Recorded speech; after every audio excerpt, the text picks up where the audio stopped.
I'm going to keep bringing this up until I am blue in the face. Back in 2020, I said something that made a lot of people uncomfortable. I said that we were headed towards a digital ID on our phones, one place holding all of our personal information.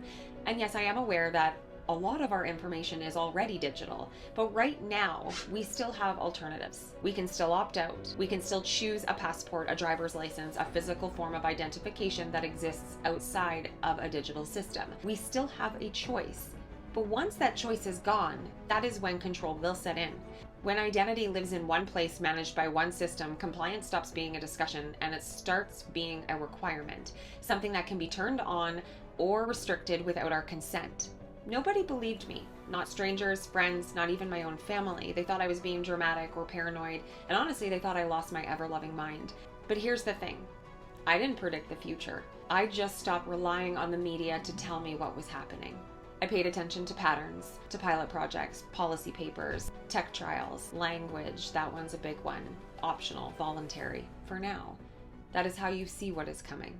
And we have seen this before. In 2020, people complied not because they fully agreed, but because they felt like they had no choice. It was more convenient to comply than to manage the pressure. It was more convenient to get than to be shut out of society. And once people complied, the system worked exactly as designed. If you think digital ID really isn't going to be about control, think about the mandatory vaccine passport. Without it, you had no access to life. And that same pattern is happening again. And it didn't just start yesterday. Air Canada has been testing digital ID and facial recognition since 2023. It's on their website. It's optional for now. You still need to bring your passport so nothing feels like it's being taken away. And that part is intentional because the point isn't replacement yet, it's normalization.